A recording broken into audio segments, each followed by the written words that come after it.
Good evening, everybody. And welcome to the Hurricane and Coastal Flooding presentation, USVI's Hazard Mitigation and Resilience Plan. Thank you, UVI and FEMA, for hosting this event. As Jeff Uwima says, my name is Barbara Peterson, and I am the Assistant Director at VITEMA, which is the Virgin Islands Territorial Emergency Management Agency. At this time, I would like to do some introductions for everyone that's on who is in the room. First, let me start with Gregory Guanell. Dr. Gregory Guanell is the director of the Caribbean Green Technology Center at the University of the Virgin Islands. Dr. Guanell is a trained coastal and ocean engineer and civil engineer. At UVI, Dr. Guanell is also co-leading the update of the hazard mitigation plan for the territory of the Virgin Islands.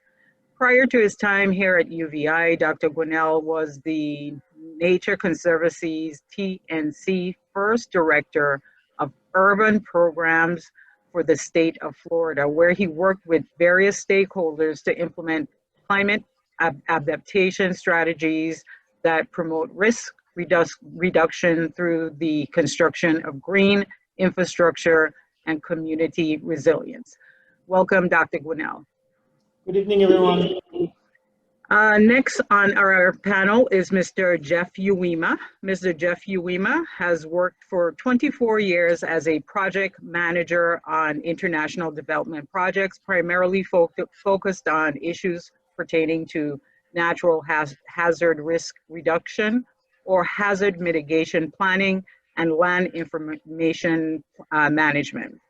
His project efforts have included strategic engagement of local stakeholders for the identification of risk reduction and policy measures for clients as diverse as World Bank, International American Development Bank, United States AID, and AID is the Agency of International Development, and numerous national governments. Here in the USVI, he analyzed the territory's risk to multiple hazards and updated hazard mitigation plans, which included recommendations on how to reduce territorial government's exposure to natural hazards. Hi, Jeff. Hello, everybody. Good evening. Next and final is Dr. Kim Waddell. At UVI, Dr. Waddell is the project lead for the hazard mitigation and resilience planning efforts for the territory, and which you will learn more about tonight.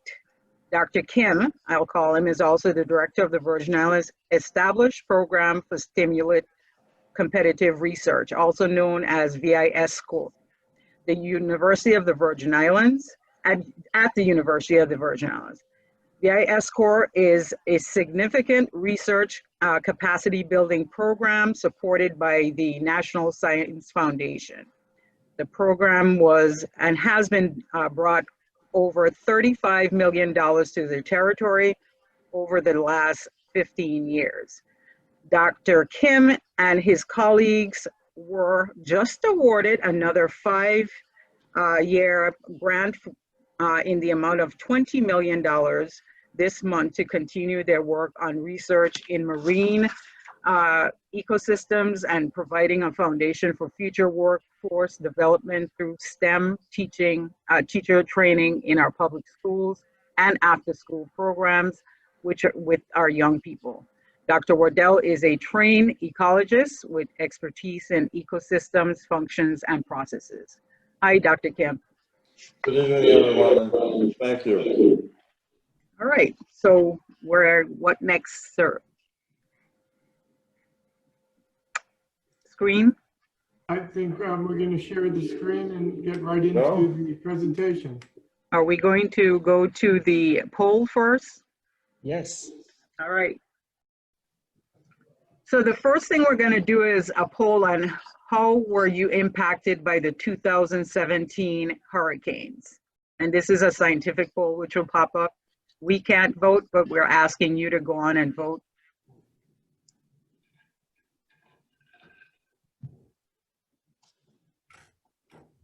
And then we'll get the results after you're done. How much time, Jeff, are we giving them? Give them another minute or two. Okay, A minute should be quick. okay.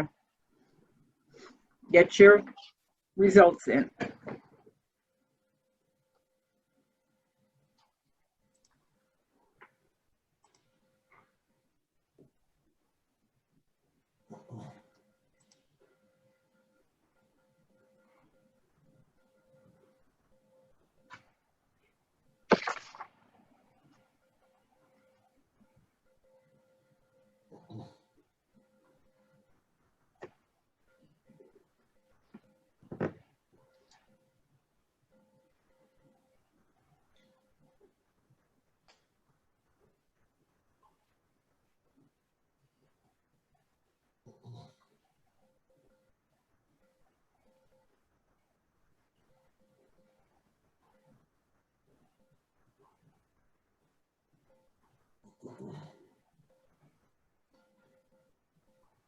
Michael, do we still have people voting? There's a few people left, but we can cut it now if you want.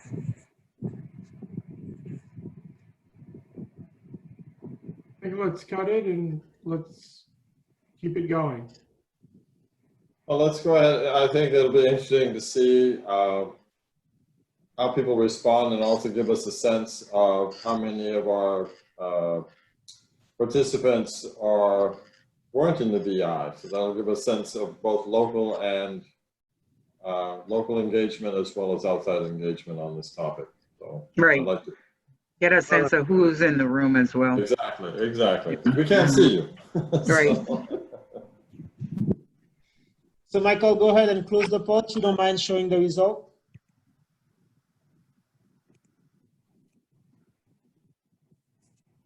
All right.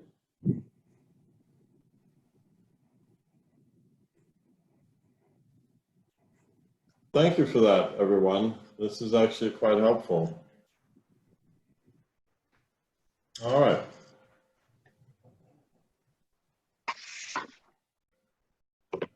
So I'd like to invite Dr. Peterson to provide a couple of opening remarks on behalf of VITEMA.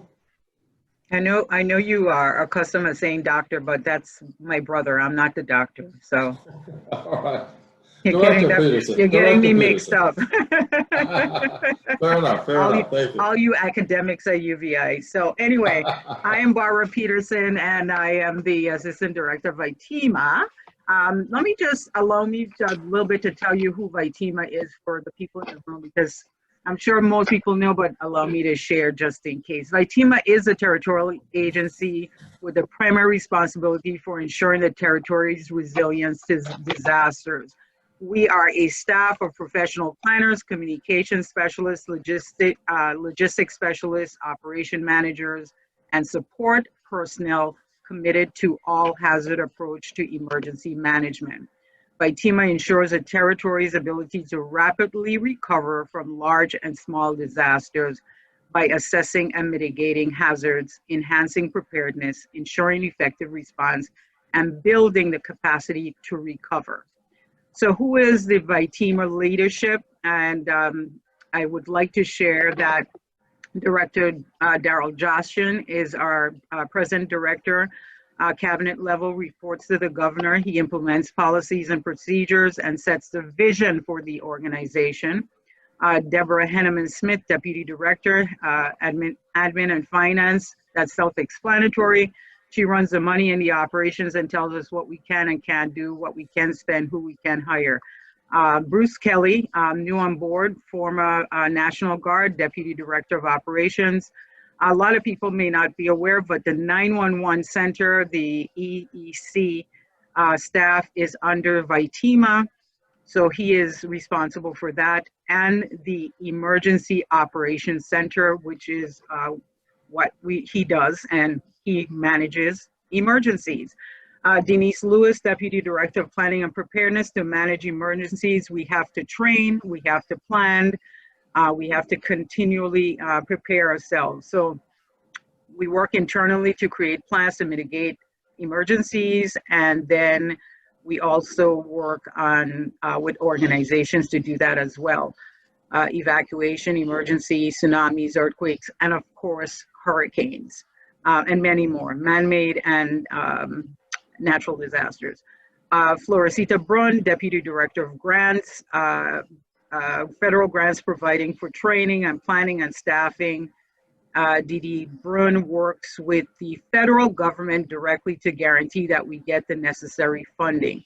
And just as an FYI, everyone that works at VITEMA is a government of the Virgin Islands employees, but approximately 75% of the people who work for us are paid with federal grants, so that you know.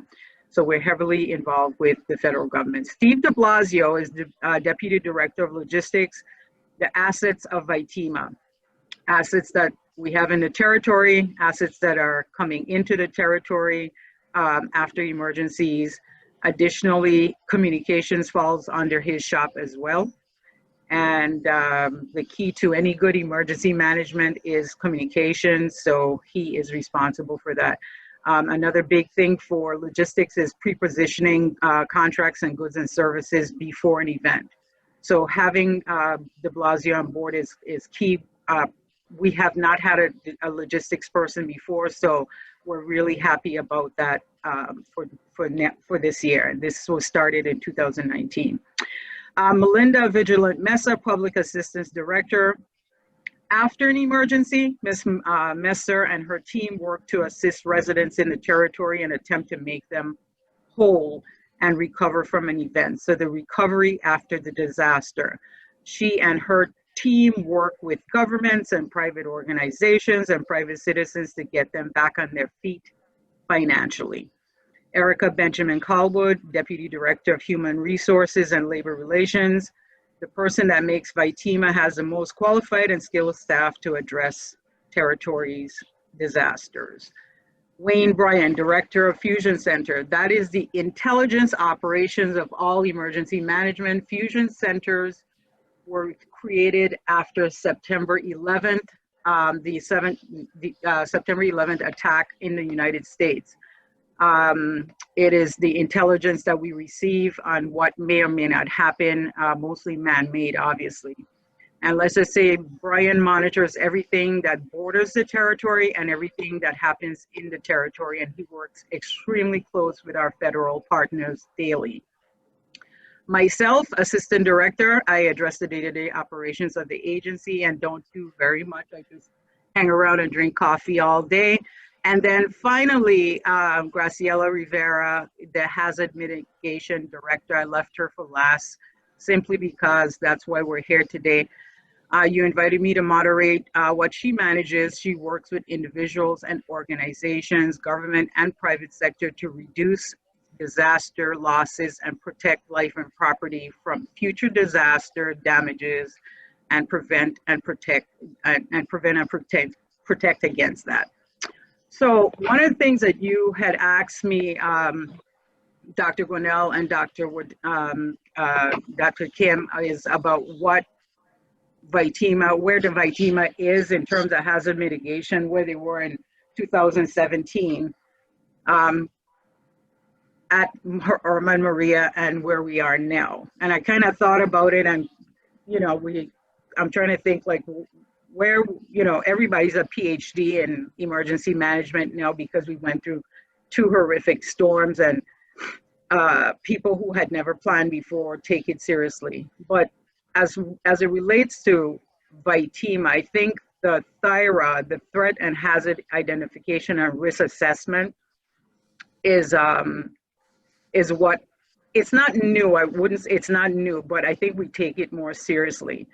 All the hazard mitigation plans are nested in the THIRA, I think. By definition, the THIRA is recognizing the national preparedness goals for all states and territories, and secure and resilient nations possess the capacity to require across the whole community to prevent, protect against mitigation, respond to and recover from threats and hazards that pose the greatest risk. The THIRA is an all-hazard, capacity-based assessment tool suited for use by all jurisdictions. And you guys, you've heard of the THIRA before, correct? Yes. Okay, all right.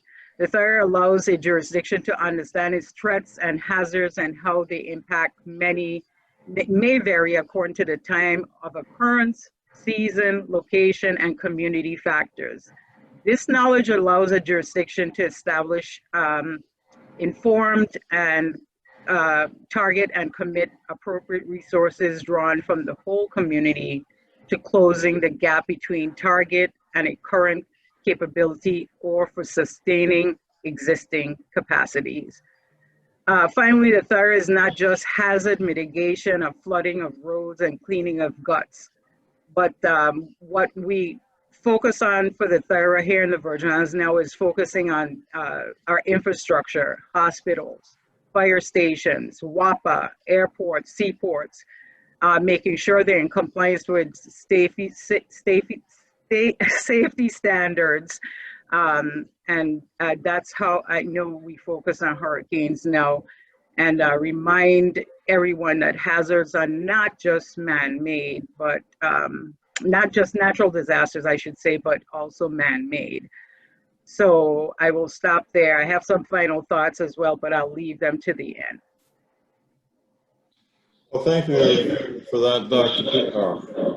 Peterson, Director Peterson. Director Peterson, thank you for those comments. Let's go to our next slide, I believe. All right, so good evening, everyone. Hopefully you remember, I'm Kim Waddell. I'm one of the co-leads on this project on the UVI team. And I will be starting the HMRP presentation and sort of introducing some of the key elements. And so here with this slide, so you know that states and territories are required by FEMA to have a current hazard mitigation plan. The current USVI plan was submitted in July 2019, so we're actually current and eligible to apply for funding every year from FEMA for both pre and post-disaster funding. One of the important things to remember here is that this is an important opportunity. These funds are an important opportunity for the government of the Virgin Islands to get additional support for projects that are recommended in the existing hazard mitigation plan. It could be for things like training, equipment, or other needs that are identified in the existing plan. And so it's a real opportunity for the plan that's in place to get some implementation, get some recommendations recognized, and improve the preparation of the territory for future hazards. The plan is also developed in such a way with outreach activities like this one this evening to generate public awareness and support for initiatives that reduce risk and enhance resilience as well as sustainability. Next slide. So here we list sort of the guidelines for a hazard mitigation plan, and this is a directive from FEMA, and this includes what needs to be included. This includes a list of hazards and their characteristics, the impacts of those hazards, and how much and what kind of damage should we anticipate here in the territory. Then we're also looking at what strategies we should be taking to reduce or avoid damage. And then the capacity analysis is really what do we need to do to develop and implement the mitigation strategies that are identified. And so all four of these are critical standard metrics for FEMA as far as what we need to have in the hazard mitigation plan. Next slide, please. So you may notice that I've been calling it HMP, but what we've been identifying ourselves as part of this new plan is HMRP, and that's the R for resilience. And I'll actually talk a little bit about that in a moment. But we've added two additional types of analyses, and they're in the lower half of the slide. And so one of them is the sustainability analysis. What can we sustain how can we sustain our pace or development and investment? And so let me just move something here quickly.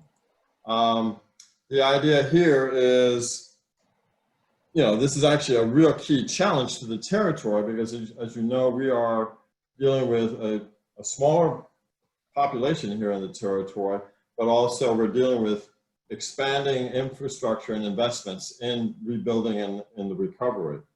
And we really have to think about how are we going to sustain this and at what level and what will it cost and what will it cost now and what will it cost in the future. The resilience analysis is really looking at what are the steps that we all need to take to avoid the surprises that come from these hazards, what the impacts and what have you. And when we look at what we can do to strengthen social networks, we recognize that the government really isn't in a position to do everything at all times. And so we have to look at communities, we have to look at the private sector, we have to look at NGOs, all who have participated in various roles after disasters. And we saw this after the 2017 disaster, where the NGOs really stepped in and filled in some of those gaps that the government simply didn't have the time or the resources to address, but helped us get back, whether it's delivering food, clothes, and what have you. So let's go to the next slide. So one of the things that we've added to this plan is the suite of guiding principles. And some of them are self-evident in the context that, you know, we want to enhance resilience, but, you know, what exactly is resilience? We think about it as a way of bouncing back more quickly after a disaster, but it's also thinking the long term. How do we actually anticipate what's coming down the road? And so one of the things that we think about down the road, which is actually already affecting us, is climate adaptation. A lot of the plans that have been developed around the country and previously here in the territory have not included climate adaptation to climate change. And so as one area, we want to, you know, look at that, especially as an island ecosystem with lots of shoreline, things like sea level rise or rising sea surface temperatures, are all elements that impact or create hazards or risks associated with climate change. Dr. Waddell, what does climate adaptation actually mean? Good point. So climate adaptation is, we know that the climate is changing, it's warming. We're getting more CO2 into the atmosphere, it's creating warmer temperatures. That increases the temperature of the oceans, which actually expands sea level rise. And so we were seeing higher sea level rise every year. We're also seeing warmer temperatures, which impact you know, just the comfort in our homes. If you don't have air conditioning and you live in town, you might have relied on, you know, gotten used to a certain temperature, but every year it's, on occasion, it gets incrementally warmer. So all of these things we have to adjust to the changes that are induced by climate change. So it's, again, with coastal communities like ourselves, this is really a challenge for us because, and you'll hear more about this when we get into the infrastructure of our built environment, you'll see some of those challenges manifest itself. I think one of the other key points to these principles is our social cultural awareness. We are not, you know, Indianapolis, Indiana, or we're not New York City.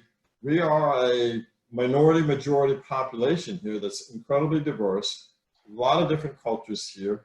And so when we talk about outreach to the communities, we're not using the same tools that might be used up on the mainland or elsewhere.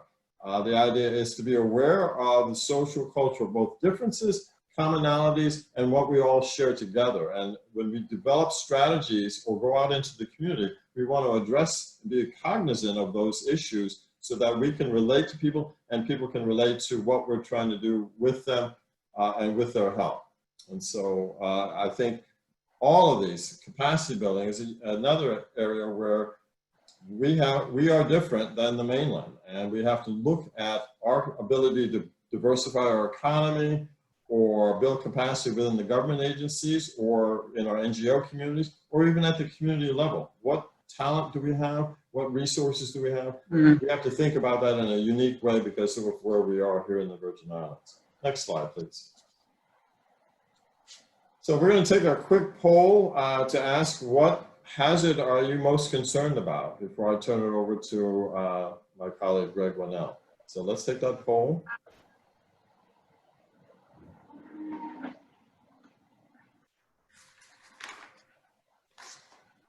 And we're going to take about 1 minute for the poll.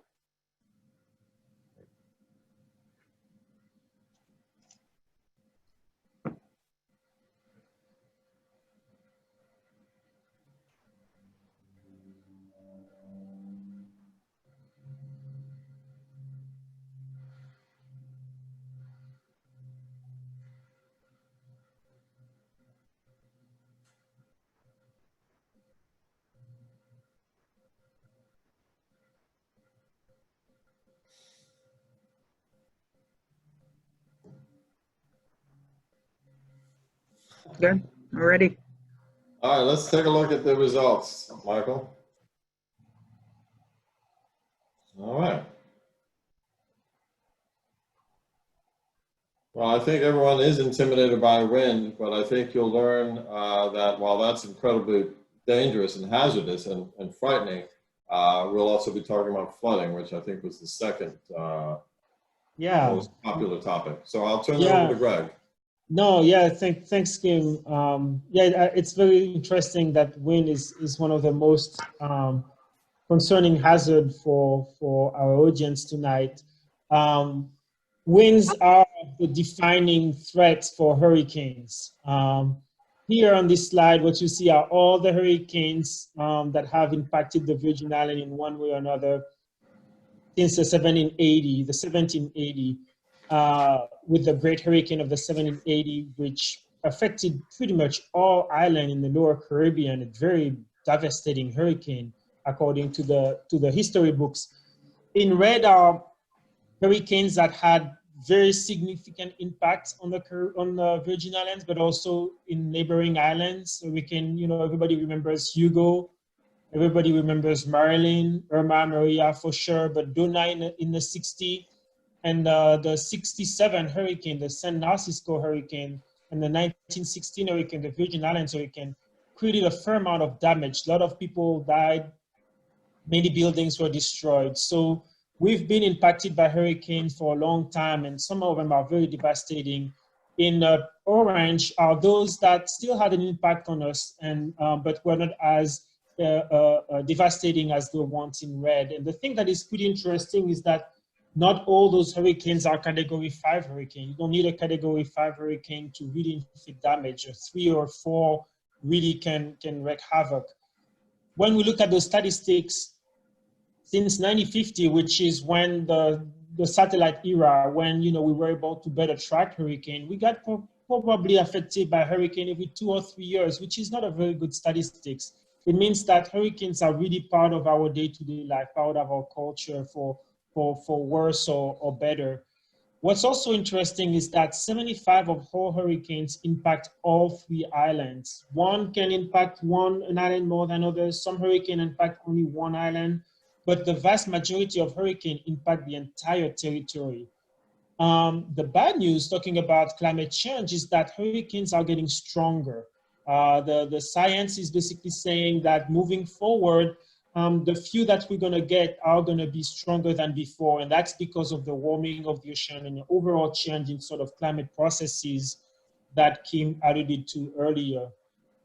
But one thing that we're finding through our work is that Virgin Islanders are very, very resilient and very generous when disasters strike. So as Kim mentioned and Barbara mentioned, what really differentiates us from other places in the United States is our culture and our sort of, spirit. We have a very strong spirit, probably because we have gone through so many devastating events, but we help each other and our network are very strong. We are finding that through our work, and we all knew that, but it's nice to kind of see it in writing and sort of, catalog as this is an asset that we need to sort of cultivate moving forward. Can you go back to the former slide, whoever's managing this?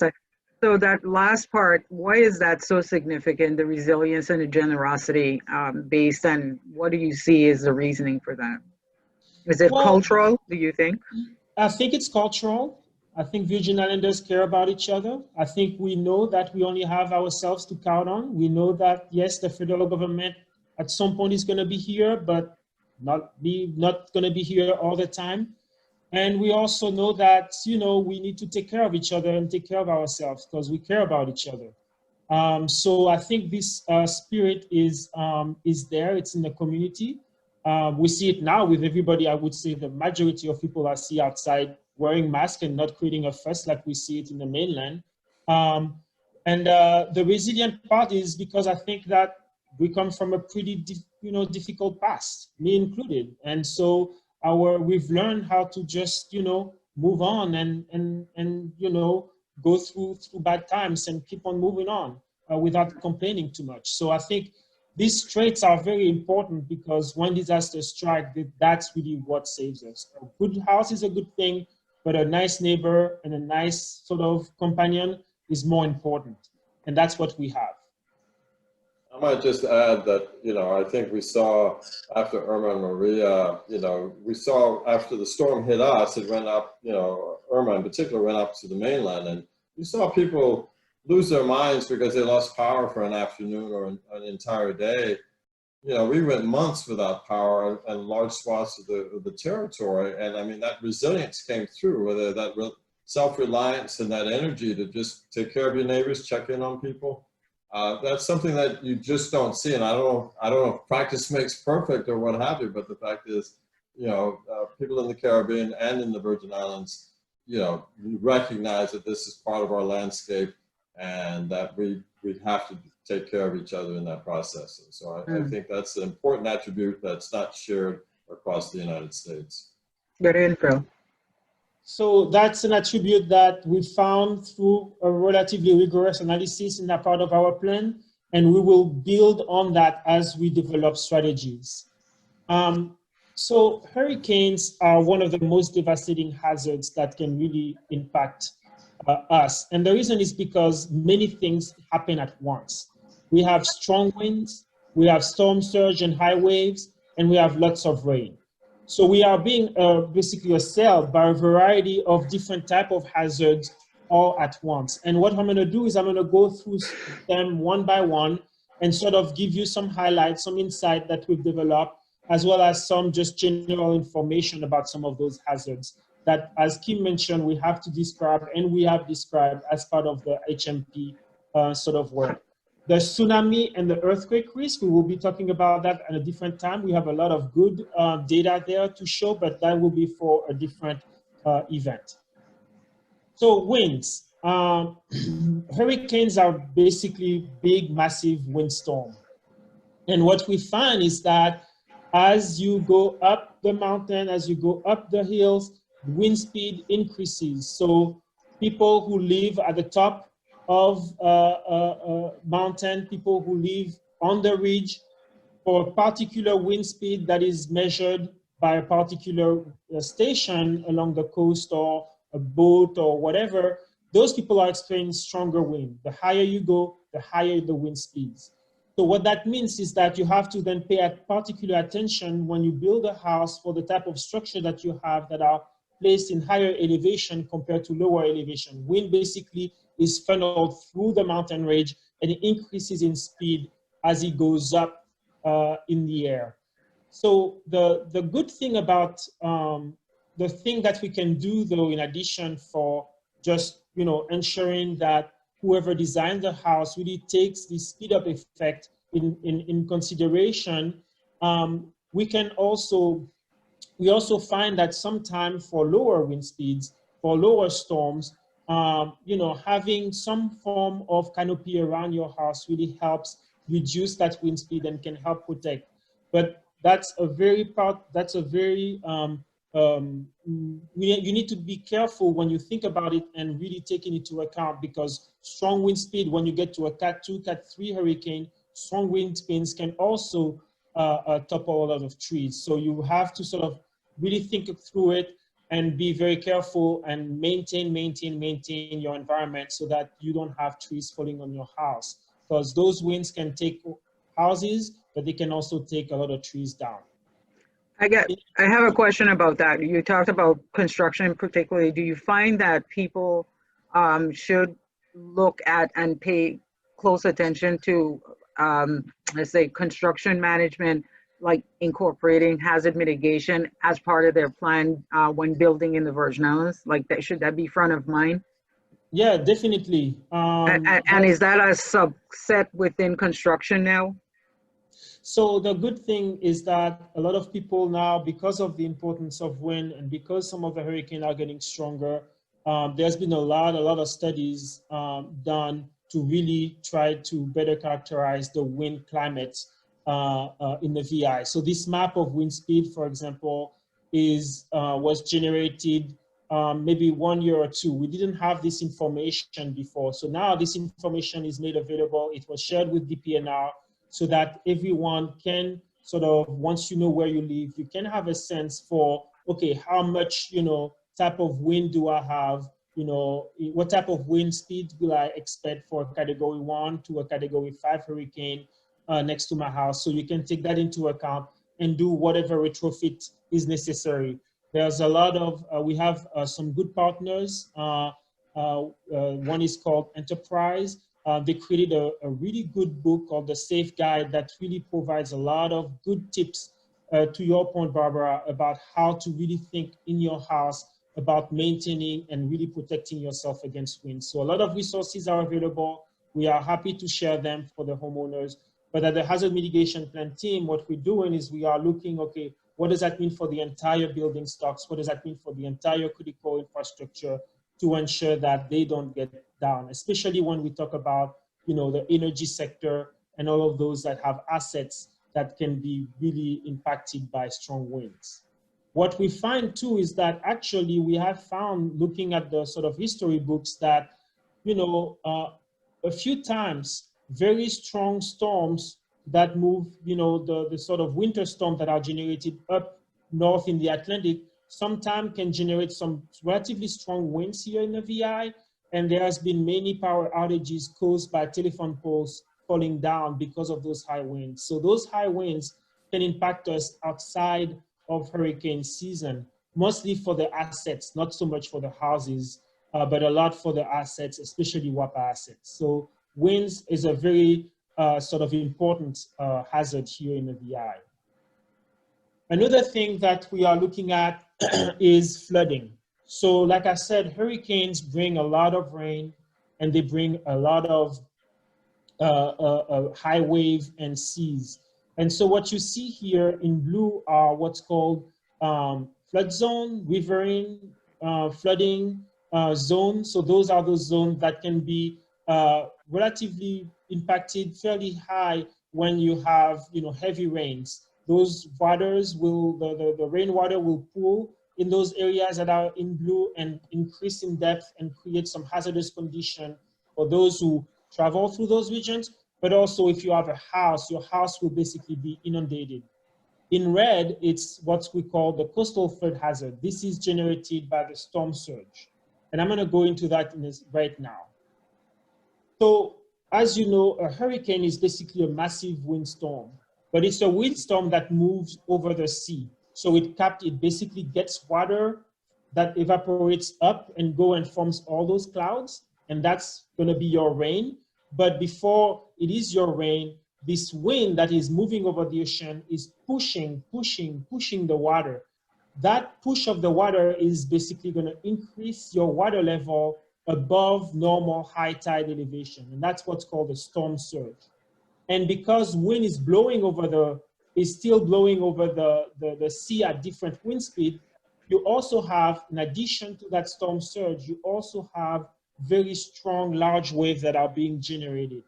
And so if you build next to the coast, for all our assets that are located next to the coast, and we have many, between individual houses to bars to even facilities such as the WAPA plant, all those facilities and buildings can be flooded not only by the storm surge, but also by the large waves. And those large waves, because they have a lot of momentum, because they sort of move and crash, they can actually exert a force that impacts your structure and can knock down your structure after it has been flooded by the storm surge. So this hazard is not as significant, but in terms of footprint, but very significant in terms of impact. So this is an example, for example, of a road that was completely taken out on St. Croix during Hurricane Maria. Because as I mentioned, the storm surge and the wave can destroy a fair amount of the infrastructure. They can erode beaches, which means that whatever is behind that beach is now in danger of falling into the sea. But we also, because we erode that beach, we're also losing a very, very important asset for us, especially when we think about our tourism economy. Storm surge and waves can carry debris. And those debris, like I mentioned with the waves, those debris, when they are being carried by storm surge and wave, can impact your structure and can create some significant damage. But as I mentioned for winds, winds can occur outside of hurricane, while big waves can also occur outside of a hurricane. We get, relatively big swells in the January, February timeframe here when we have a lot of nor'easters happening in the Atlantic. And those big swells can also be quite destructive and, take out infrastructure, erode beaches, and take out houses. There's some people that say that the entire Virgin Islands is susceptible to storm surges, like the whole area, even though we have high elevations. Well, no, so I would say that not the entire Virgin Island. I would say the coastal area of the Virgin Island is really susceptible to the impact of storm surge. Yes, okay. Mostly those regions in red, because as you mentioned, we go up in elevation relatively quickly, which is not good for the wind, but it's good for the storm surge and be protecting against the impact of storm surge and waves. Okay. So this is a picture, though, of a structure that was built right next to the beach. And as you can see by looking at the sand, that is present in the living room, this structure was completely destroyed by the storm surge. Water came in, inundated the house, and the waves after that just moved things around and really impacted and pretty much destroyed this house. The way that we know how high a storm surge can really hit a particular structure is by looking at what's called a high water mark. So you can see this debris line on the wall that we measured. So you can see not only that these storm surge and wave really impact us and can really destroy what we have, but you can also get a sense of how high the water can get here in the VI during a storm. This picture here was taken south of St. Thomas after Irma. So we remember Irma was north of us. So if Irma was south of St. Thomas, this water line would be even higher. So storm surge can really destroy your belongings and your property, but it can also be a hazard to people, especially young children who can be carried away by the waters. And then this picture was taken on Veterans Drive after the 2017 hurricane. And you can see here the amount of destruction that was caused by the storm surge and the wave on the infrastructure. Our sort of initial estimation was that some of this damage was caused by debris just hitting repeatedly part of the seawall, which again highlight the danger of being caught in the storm surge because you don't know what's going to get at you. Just to be clear, that's Veterans Drive in downtown Charlotte Amalia, and yes, in St. Thomas. Yes. Yeah, that's right by the legislature. Do you say that some of that is considered erosion, like storm erosion, or storm damage? Yeah, it's really the storm damage, and I would say it's mostly the debris. I would say that really hit kind of like a hammer, part of the structure. Mm. So the bad news is that, as Kim mentioned, sea level rise that is caused by climate change will make things worse. The surge will be higher, the waves will be higher because the water depth is going to get slightly higher. So we can expect more coastal damage as time passes because of sea level rise. We can expect more beach erosion as time passes because of sea level rise, especially when we have those storms. But what we can also expect is that it's going to be more difficult to drain because our drainage infrastructure will be full of water, if not waves. This picture was taken during a very sunny day in Christiansted by the seaplane, and you can see a wave going upstream into the drainage gut, which really sort of tells us that, you know, if we have a hurricane, it's going to be pretty bad when you have big waves coming from the ocean, merging with whatever rain is being drained through the guts. So flooding, especially coastal flooding, is likely to get worse as time passes here in the VI. So talking about rain, we also spend a fair amount of time looking at rain. And as I mentioned, rain is something that happens during the hurricane, one part of the horrible trifecta that hits us during hurricanes. And rain-induced flooding can be really surprising and deadly. It's something that needs to be, you know, raining is not fun because everything gets wet, but raining and rain-induced flooding is very dangerous. Hurricanes bring a lot of rain. Not all hurricanes bring the same amount of rain, but there's always some amount that happens during hurricane. What we find, though, is that as time passes and the impacts of climate change continue to unfold, because there is so much moisture in the air brought by this increase in temperature that Kim talked about, we will expect hurricanes to be wetter moving forward. Hurricane will generate more rain in the future than they have so far. However, what we have found through our analysis of rain flooding events is that 80% of the rain flooding events that we experience in the Virgin Islands is not caused by named storms. Even though hurricanes impact us regularly, even though they bring a lot of rain, most of the rain flooding that we experience, such as in this picture here that was taken in Bovoni on St. Thomas, most of these events occur outside of hurricanes, outside of tropical storms, just normal storm or just rainstorms that are sort of passing through our region.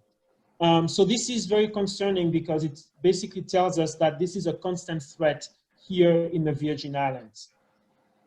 And it's a constant threat because flooding can cause some serious erosion, can cause a lot of danger.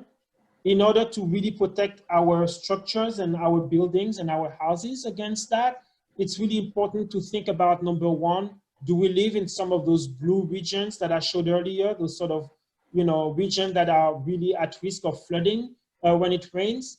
And the second thing, whether or not we live in some of those regions, is what is the elevation of our first floor? Are we above whatever elevation, maximum elevation that water can pool? And if not, then it's time to think about raising those elevation of the first floor so that water doesn't get in during those big rain events.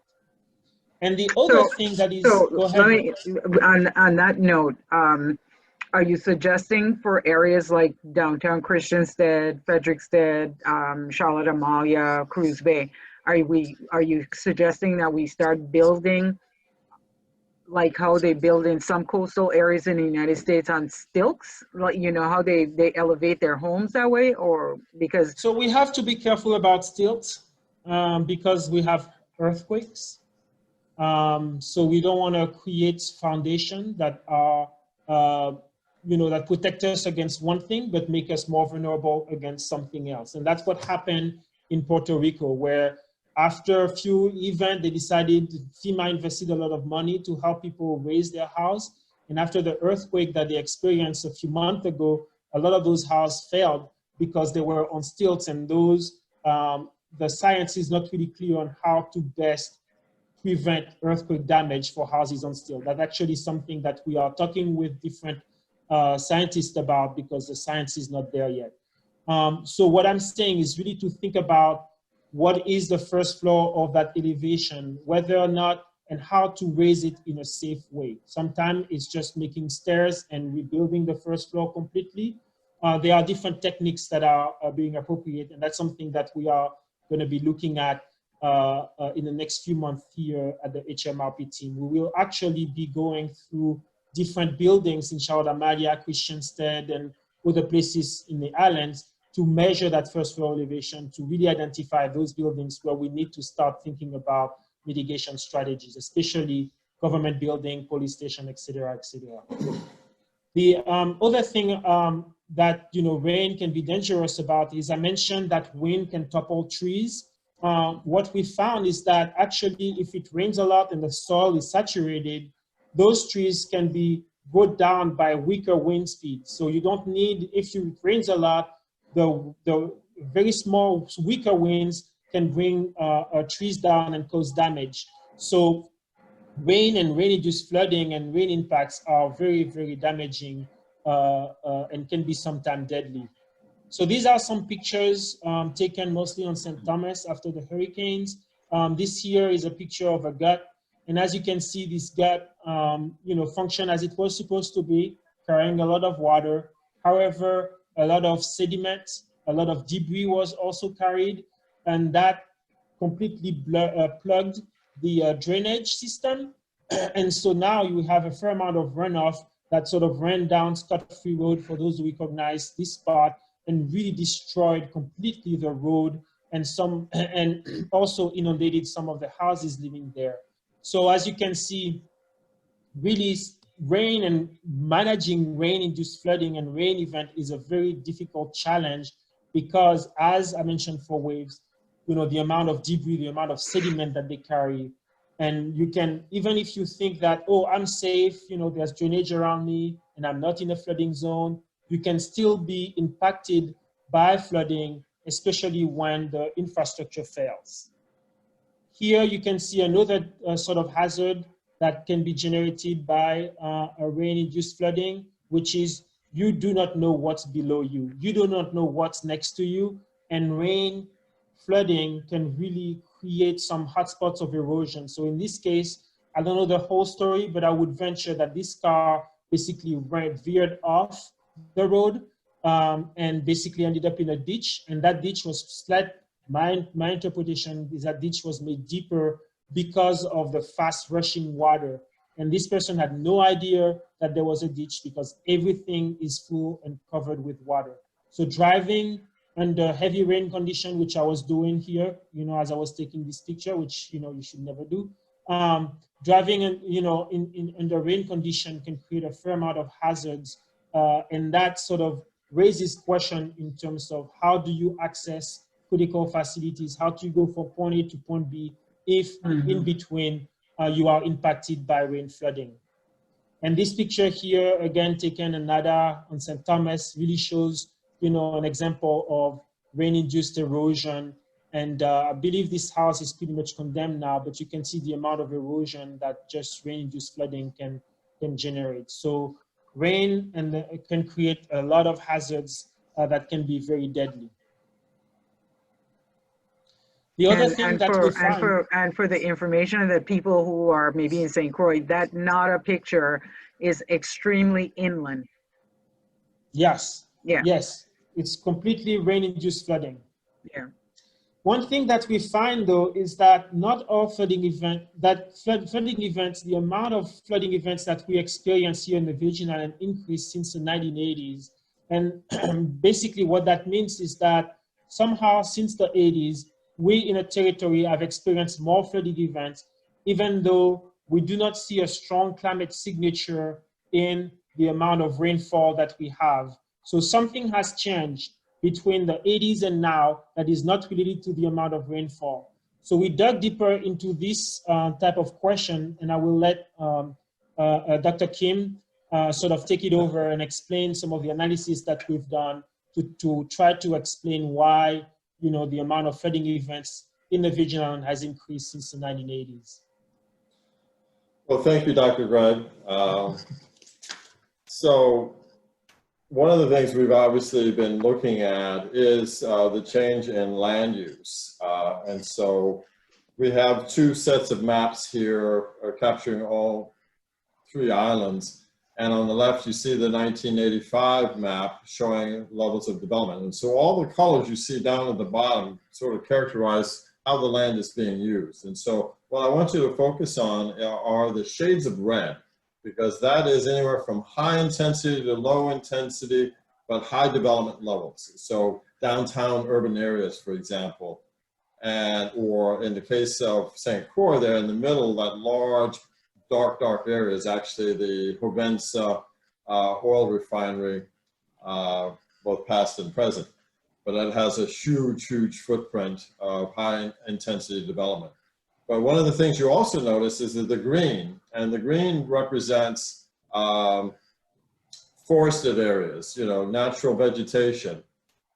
And so if you look from left to right, all three islands have, you see a lot more red, a lot more yellow. The yellow actually points to either agricultural lands or rangelands for grazing cattle, which is much more common on St. Croix because of its topography. But the fact is, if you look at, for example, St. Thomas in the upper left corner, you know, St. Thomas still has most of the western end of the island is still relatively intact. I regret we didn't do this island by island so you could actually see the details. But the fact is, where you do see development is around town on the south shore and then towards the east end. And you can see the increasing levels of red. That is a byproduct of both interest in, you know, in building, but it reflects also the fact that as we just saw Greg's slides go through all of this rain events, remember the topography of these islands. St. Thomas and St. John have, remember those wind maps, you saw some real serious elevation. So we're building way up on these hillsides because especially for folks that have the resources, they want a view. They want a nice view. So they want to build up on the hillside. They're going to overlook town, or they're going to overlook the islands to, you know, towards BVIs and so forth. And these are spectacular views, but they're up 200, 300, 500, or 1,000 feet in elevation on very steep hillsides. And what that does is create impervious surfaces that when it rains, when we get these rain events, you're going to see really dramatic amounts of water rushing down the hillside. And one of the things that we've come to understand from the data is the difference between 1985 and 2018 in Charlotte Amalia, which is a highly developed area, the water flow has increased by 40% from the similar amounts of rainfall. Say you got an inch and a half downpour in the middle of the summer. 40% more water is coming down the hillsides to these low-lying areas, whether it's town or the coastal areas, which increases the kind of flooding that you just saw. And so one of the big challenges facing the territory is, you know, is this going to continue? Our numbers, our population numbers have actually leveled off over the last 20 years or so, but we're continuing to develop and build and more, and we'll talk more about that in a moment. But the fact is, all these impervious surfaces increases the risk of flooding in a very substantial way. And I know one of our colleagues did an interview with the former governor, I think it was Governor Turnbull, and when he was a child, and that's many years ago, probably a half a century ago, he doesn't remember, and that might be a child's memory, but he doesn't remember much flooding in town or in these coastal areas. And now, obviously, we're seeing a lot more of that. And so this is not just a trend that started in 1985. The development has been increasing those impervious surfaces and increasing the runoff into the low-lying areas. Mm-hmm. One of the big drivers behind this is the fact that the territory does not have a land use plan, a land use and water use plan for the territory. And this is a real challenge for managing and protecting both our natural environment, but also protecting the populations that do live in these low-lying areas. And so that's something that, you know, hopefully will get addressed one way or another, but we want to provide information to sort of highlight some of the risks and challenges facing these communities in these low-lying areas. Let's go to the next slide. So I think I touched on some of these points. You know, even though, as you can see, the red line is the amount of built area increasing over time and land area. Meanwhile, that green line is the amount of natural areas that are decreasing. And yet, look at our population. That's the dotted line there. It's gone up. It's had a little dip. Usually we get dips after major hurricanes. So I suspect the first big dip there on the left was probably after Hurricane Hugo. But then the population went up, and now it's been sort of tapering off. But the fact is, we're still increasing the number of road surfaces, for example, by 68% across the territory. And on St. Thomas, it's actually 151% increase between 85 and 2018. And meanwhile, we're also building more critical facilities, whether it's hospitals, schools, police stations, business offices, et cetera, across the territory. So we're building, building, building, and yet our population and our tax base really isn't there to support that. And that actually points to a larger question that we are working on, which is how sustainable is this kind of development? And what does it mean for the territory and the residents here? How do we manage the costs both for building it and then maintaining it over time? And that's something that we'll touch upon again in future meetings. Next slide. Dr. Kim, how do you create a mitigation plan without a land use plan? Well, that's a really good question. I think it's something that I think the decision makers and policymakers here in the territory and the public need to have an open discussion about what are the trade-offs with a land use plan. You know, there may be individual rights that may be compromised by people being told what they can or can't do with their land. But when you think about the public good, I think there's some real upsides there that we have to do better to manage our natural resources and landscapes to prevent both the hazards and risks that we've been talking about, right, but also for the livability and the quality of life. I mean, every one of these, you know, areas that gets developed means there's fewer trees, which means higher temperatures when the sun beats down on that bare asphalt or concrete. You know, so we're creating hotter and hotter environments in town or on the edge of town, and all of us, that leads to potential health risks, whether it's to our vulnerable populations like our elderly, or, you know, just the relative comfort of day-to-day life in town or in these low-lying areas. And so there's a lot of trade-offs that we have to think about. I don't personally think that we can have an effective management plan that actually gets implemented to actually make the territory more resilient. And again, that long-term view is really important here. What do we want in 20, 30, 50 years from now? What do we want for our children and our grandchildren here in the territory? These are the questions we have to answer now if we want to protect their interests in the future. Thank you. So I touched upon a lot of these things. You know, the fact is we're still a very small territory, a small set of islands. And so as we build, we're building in more areas that probably shouldn't be built. So we have 25% of our buildings are in flood and tsunami zones, which again are all the low-lying areas. But 45% of our government and public safety and health buildings are in the flood zone. You know, and some of these things we can't move. So that goes back to, you know, we can't move town up by 4 feet because it's historic and what have you. But we can address things like drainage and other types of infrastructure to minimize some of those, you know, impacts. And those are some of the issues that we're touching upon. And then, of course, as Greg was pointing out, as we start building, well, those spectacular views up on the hillsides, more than 40% of our buildings are in extreme high wind zones. Just to touch on this, as you relate to 45% of government, public safety and health buildings are in flood zone. Most of what we do at VITEMA is come up with other locations to, in case of emergencies, or where to operate. So and the alternate location is usually in another flood zone as well. So we're always looking, because there's so limited land space and availability. So that's a continuing problem for us. Yeah, and I'm going to get back to that point in a second because it's a very important point. But following on what Kim was saying, one way that you can address some of this is through infrastructure. Infrastructure is very interesting because you cannot protect against everything. You have to sort of decide what you're going to protect against. And you can, if you want, protect against the worst and the worst and the worst that you know.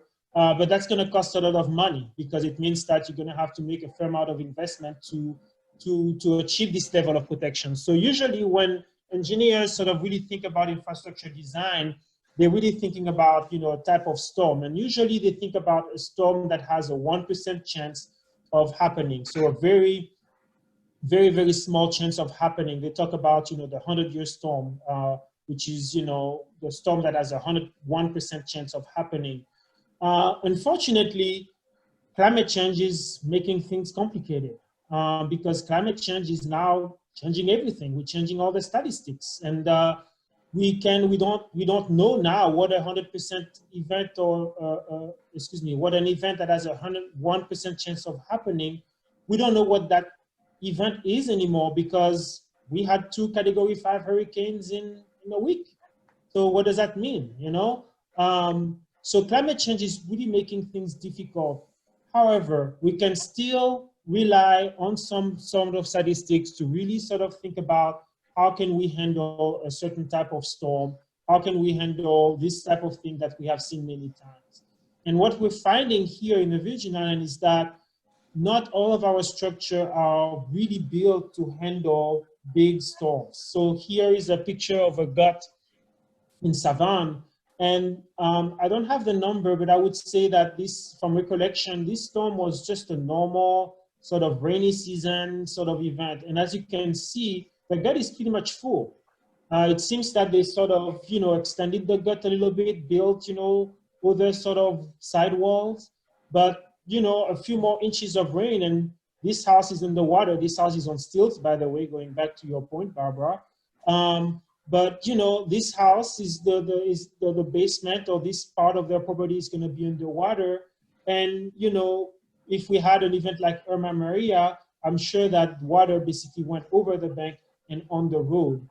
So really thinking about our structure and our infrastructure is important. It's also important to think about the maintenance of that infrastructure. As you can see, there is some trees and foliage in the gut. There's some rocks. All of this basically takes space that water should have taken.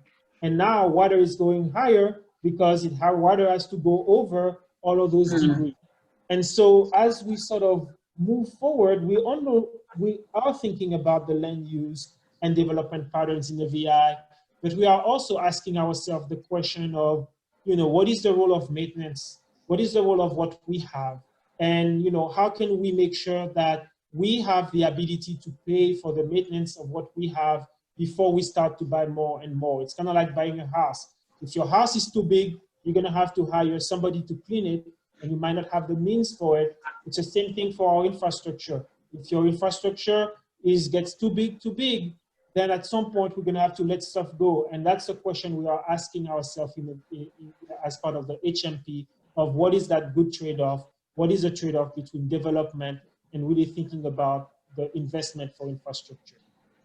Just to let you know, gentlemen, that it is now 7:19, and Yes. we've been having such good dialogue that time went very fast, and we have lots of questions and chat. So just letting you know where we are. Yes, we should probably start wrapping up. Okay. No, we are wrapping up, and that's exactly the slide, which is tonight we just wanted to sort of test this new platform. We would have preferred to see you in person, but we cannot. But wanted to give you a quick update on what we're doing. We have much more things that we could say, but this is our first test, so we wanted to keep things simple and interesting. We are working, and we're gonna show you at some point in the near future some of our work on quantifying the damage and the impact on population and buildings. The picture here you see is the picture of population distribution in the VI. We have also information about the cadastral, which is the sort of building a footprint and characteristics. So we're gonna look at that to sort of figure out what is our impacts on safety and welfare. But we're also going to be, and we have also started, but talking about looking into the impact on infrastructure. I gave you a sense of what we're thinking about in the previous slides, but we are looking at what happens with the critical facility, to our roads, our water system, our sanitary sewer, our electrical system, all the infrastructure in the VI that we depend on. And the point that I want to make, I know you are pressed of time, but I want to make the point that it's one thing to protect your infrastructure. It's one thing to say the hospital cannot be flooded, and that's great. And what we're also looking at is, can you actually access the hospital? Can the services have access to the hospital? Can the road be passable? Can the energy, is the hospital able to receive water and energy and access to the sewer system? Because otherwise, the hospital is no longer going to be able to function as a hospital. So we're really asking the question of, is it safe? and can it function the way it's supposed to be? And then we are also doing some work on natural resources. That's something that we're gonna be happy to talk about, you know, in a later presentation. And then, you know, continue to gather your feedback on what we're finding and, you know, reach out to you. I saw many names in the participant list of people who we had long and many interaction with. So really thank you guys for coming tonight. Thank you everybody else who came tonight to listen to us. Please continue to follow us on Facebook, on Instagram, and other social media, as well as our webpage. And really looking forward to chatting with you and providing you with a regular update. So we're gonna do a quick last poll, 30 seconds. Michael, can you put that poll just like 10, 20 seconds and you close it?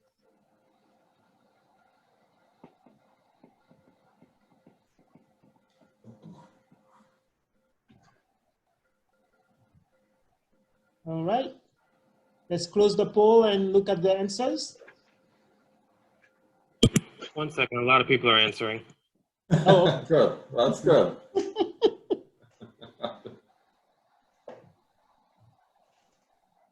Come on, folks, you know you're not ready. Not quite. Yeah, not quite is gonna be the, I bet it'll be the dominant answer. We'll see, we'll see.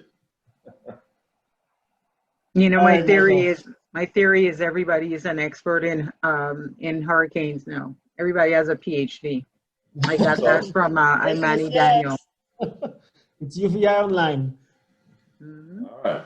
All right, Michael, we're anxious to see the results. Oh, Yeah. Look at nice. these people. All right. Very nice, Well, good on everyone. you. Good on you. Yes, have a drink of your favorite beverage and me. Well, thank you. So with this, I will turn it over to Barbara. Well, we have a lot of questions, Jeff. Yes, yeah, great presentation, Dr. Greg, Dr. Kim, thank you very much. We have a lot of questions. I've tried to put them in buckets, if you will.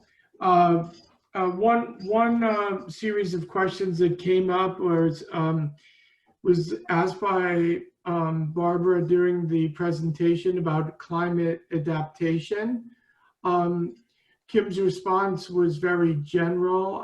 I thought maybe Greg could provide some ways that of demonstrating or illustrating how climate adaptation can be integrated into mitigation plans within the context of the plan per se. And also a question that was asked about the government. What is the government doing about climate change? Greg, could I direct those questions to you? All right, well, yeah, so in terms of climate adaptation, I think there are many things that we can start thinking about. Some of them are going to be easy-ish, some of them are going to be more difficult. So the first thing, as Kim mentioned in his answer, is to really think about how climate will impact us. It will impact us because we're going to have higher sea level, and the impact of higher sea level is going to be flooding of our infrastructure under sunny day condition, flooding that can be exacerbated by waves that can ride further than they were able to in the past, such as, you know, the picture that I showed you. So it will impact, for example, our drainage. So some places, what they've done is they've created basically one-way valve. The one-way valve that they put on their drainage infrastructure basically prevents water from coming in, but if you need to get water out, the valve opens and let the water out. Now, this creates some situation where you have basically water pushing against the valve on one hand and water wanting to get out on the other hand. But that's something that we're going to be thinking about. We can also think about, you know, rethinking our coastal zone sort of policies. So we are probably going to have to reach out to DPNR and have a discussion with them about, you know, really thinking about moving forward if anything has to be changed related to allowing people to build close to the shoreline. Because regardless, again, of hurricanes and storms, the sea level rise in and of itself will erode our beaches, meaning that structures that were maybe, you know, a certain distance from the shoreline will be closer to the shoreline.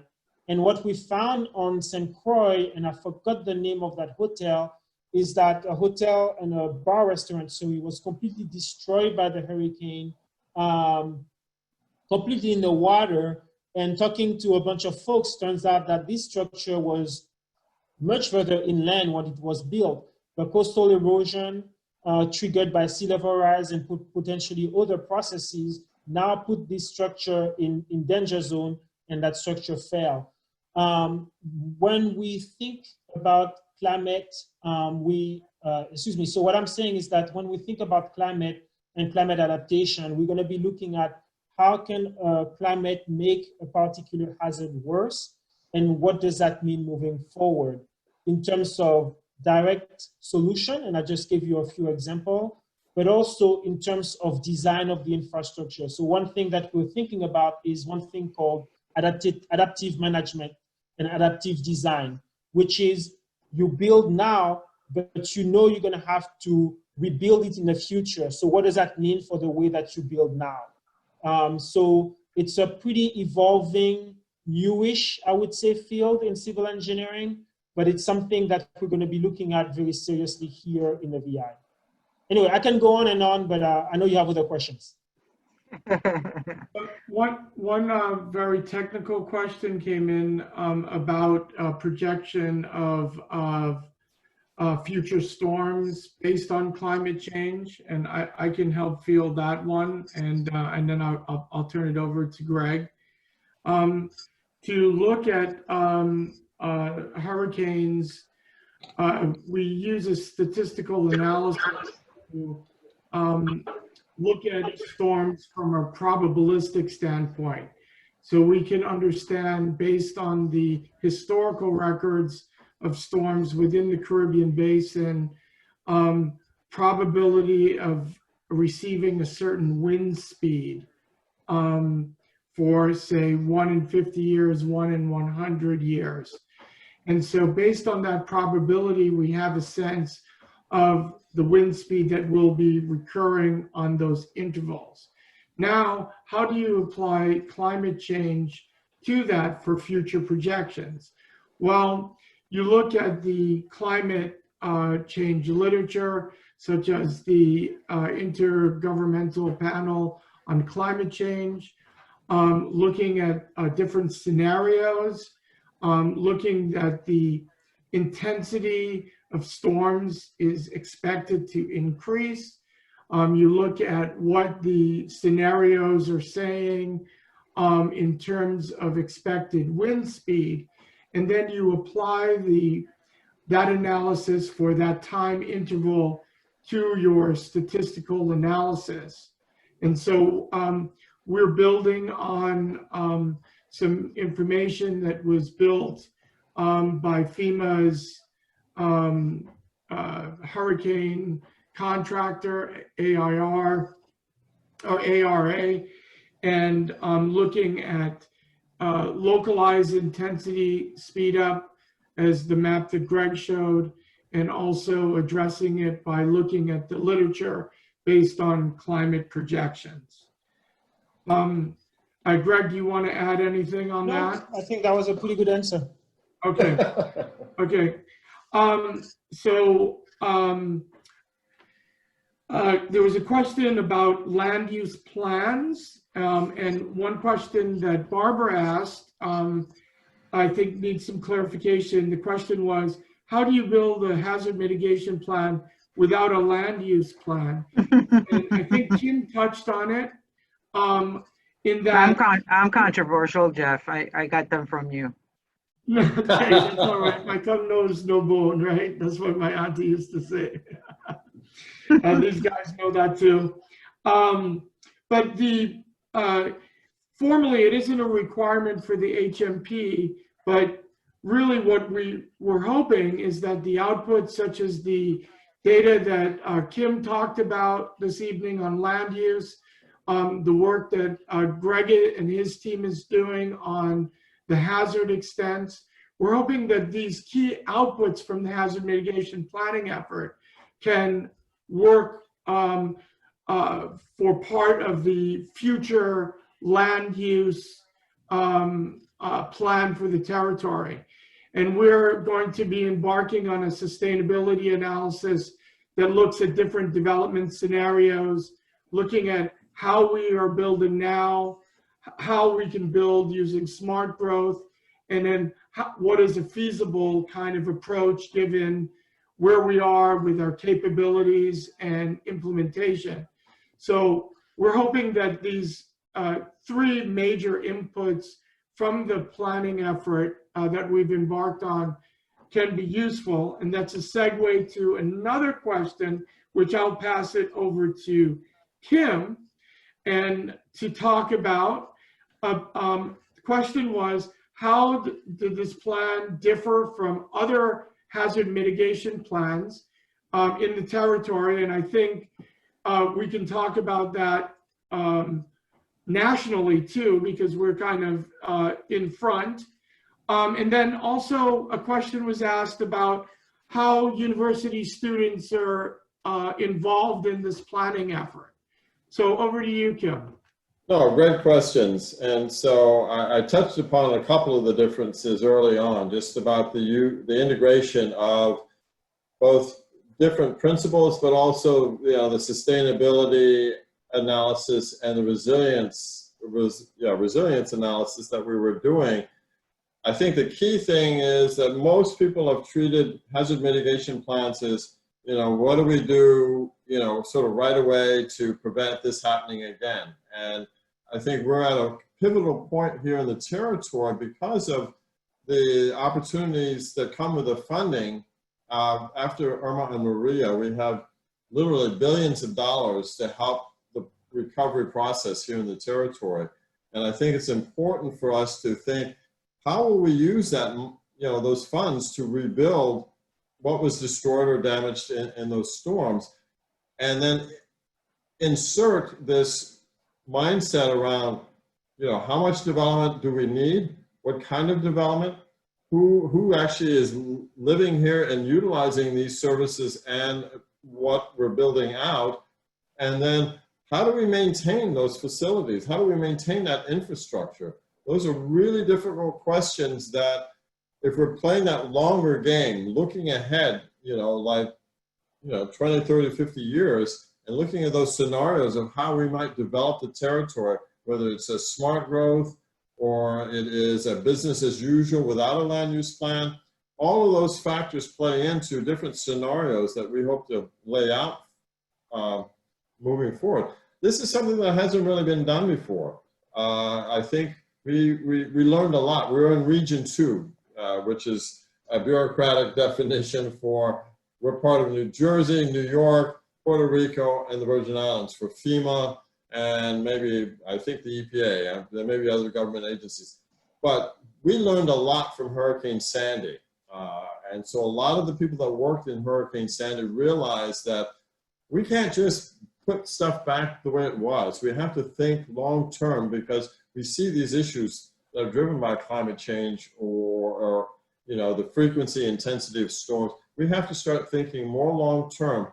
Number one, because we don't have the money. I mean, climate-related natural disasters are increasing every single year, and we're reaching a finite point about how much money we actually have to deal with these challenges moving forward. And so there needs to be greater accountability, better understanding of when we invest this money, what are we going to get, and what does it mean, and how do we take care of it? So these are all questions that we're tapping into. We're not going to answer them all, but we're going to tap into these questions and lay them out there for the decision makers and the policymakers in a way that hopefully the public, the legislature, the executive branch, all the different communities that live here in the territories can have this conversation around what is it that we want in the future for our children and grandchildren? What is it that we have to do now to prepare for that? And land use plan, frankly, needs to be part of that discussion because otherwise we're going to see kind of what we've seen over the last couple of decades, a willy-nilly, let's build where we want. And are you engaging the the parties in the conversation with the planning that you're doing? Yes, we've had conversations with the legislature, the senators, and we've had conversations with the governor's office and the governor himself. If it wasn't for COVID, we would have had multiple conversations with the public, but we're going to still reach out to them.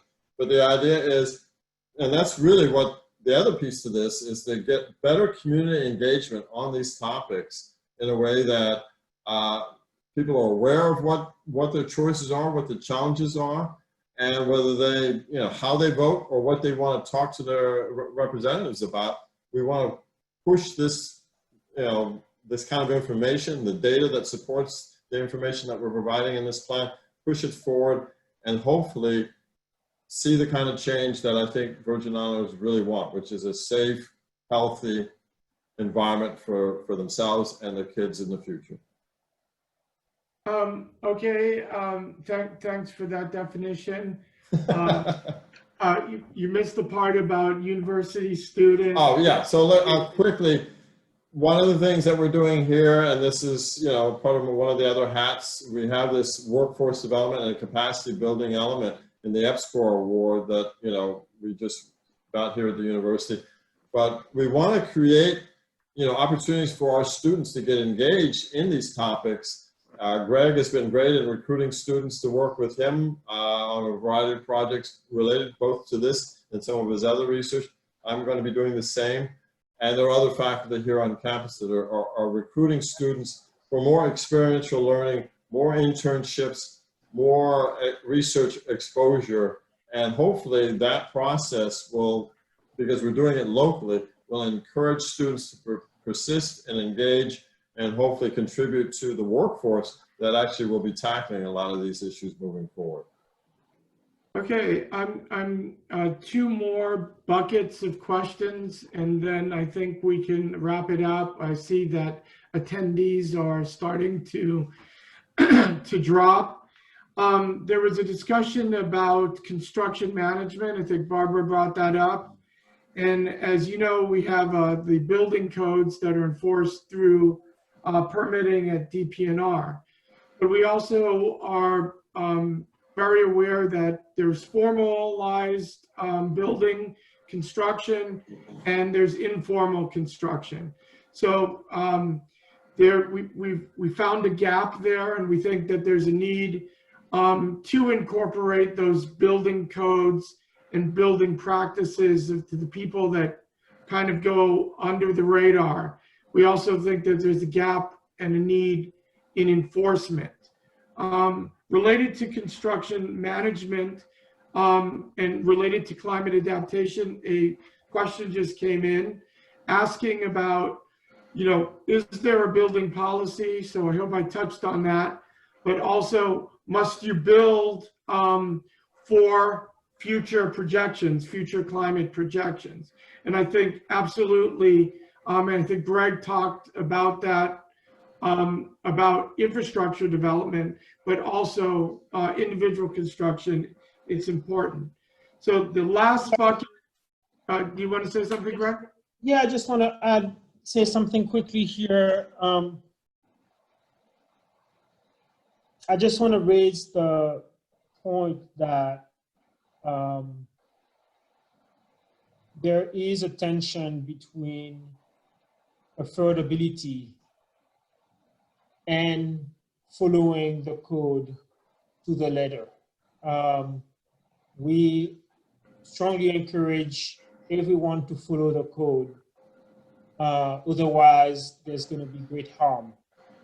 However, there is a reality, an economic reality, that the territory finances, which are a reflection of the wealth of the Virgin Islands, is going down.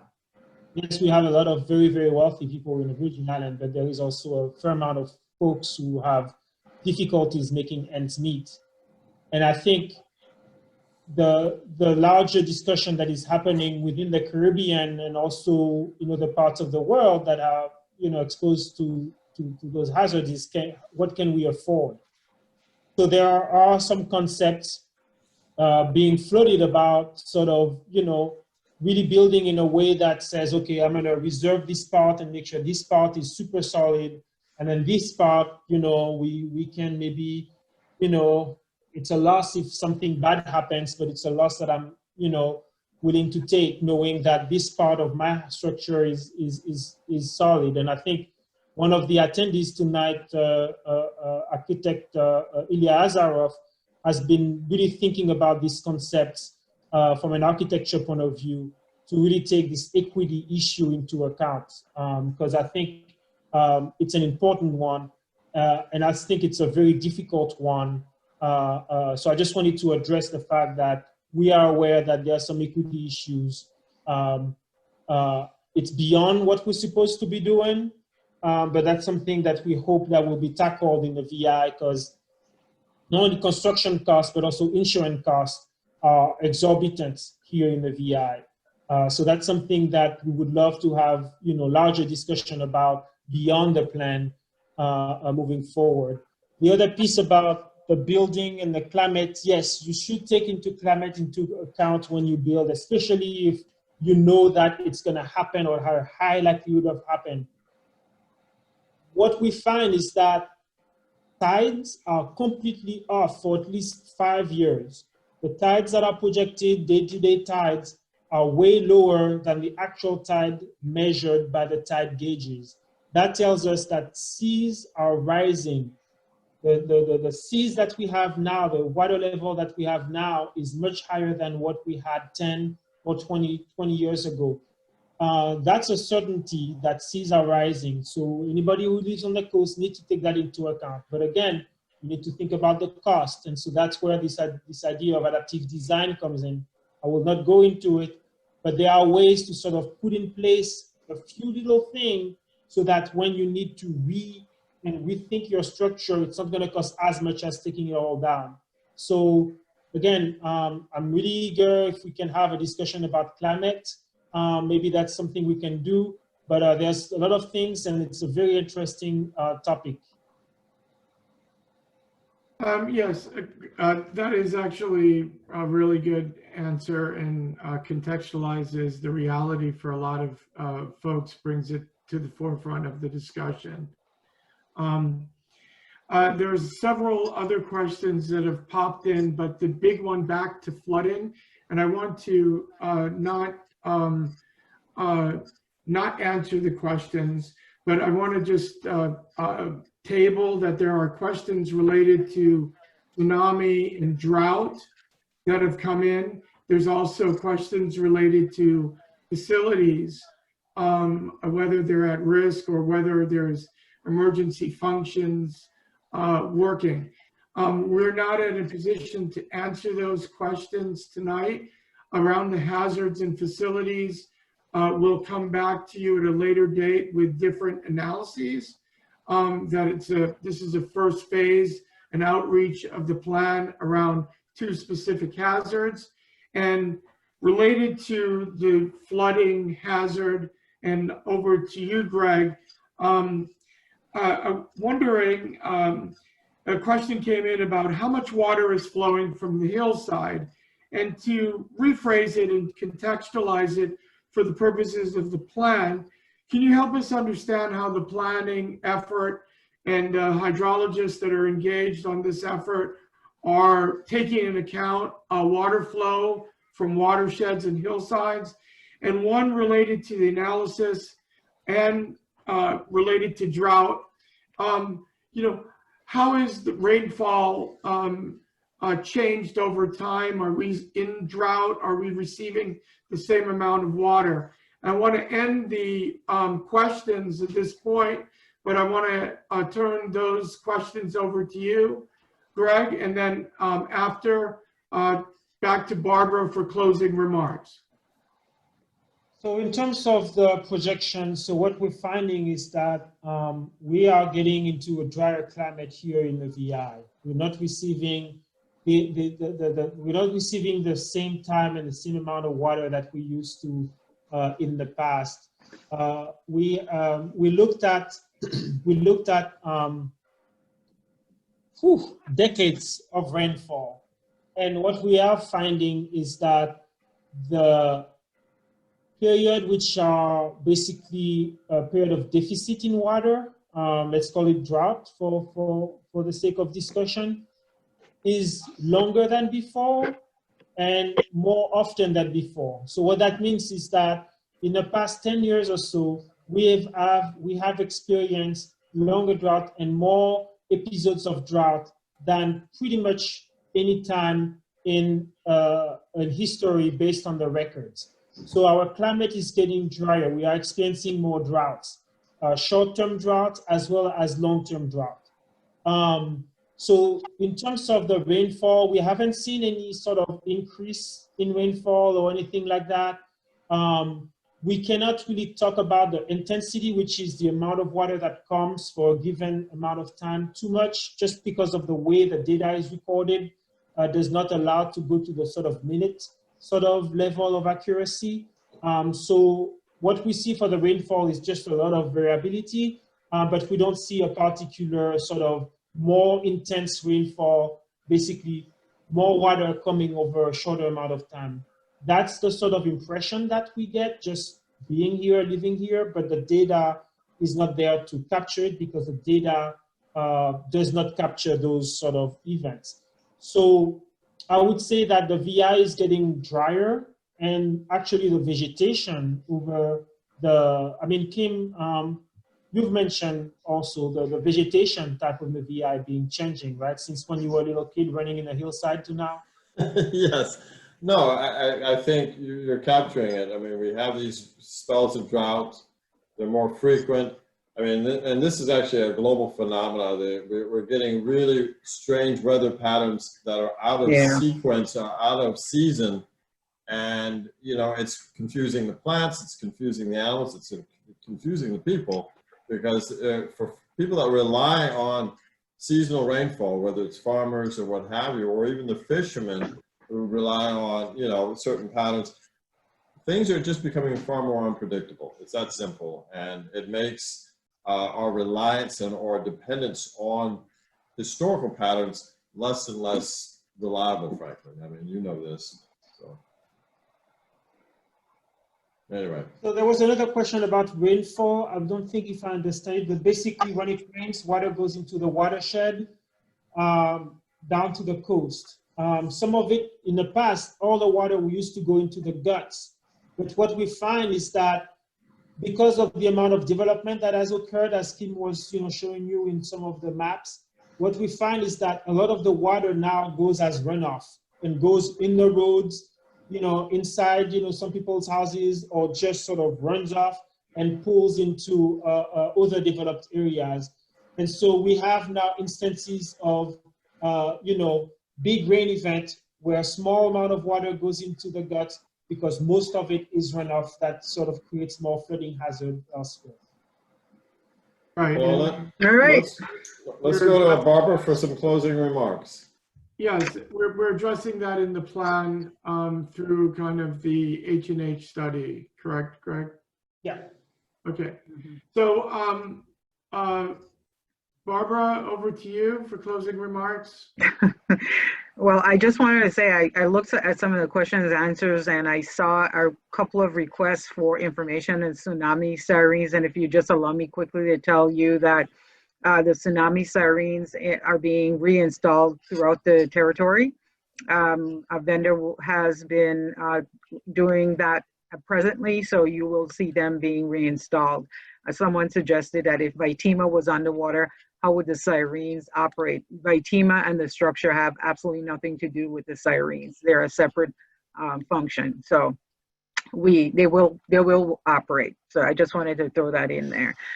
I just wanted to close by, first of all, thanking you guys for doing this. And I hope that you do it more often and get people more engaged, because emergency management is a shared responsibility, and part of that is hazard mitigation. So it is a team effort. Governments cannot effectively build resilience to disasters by themselves. So like you said, NGOs, the universities, the legislature, executive branch, all of us have to work together to make this happen. So it's a shared responsibility.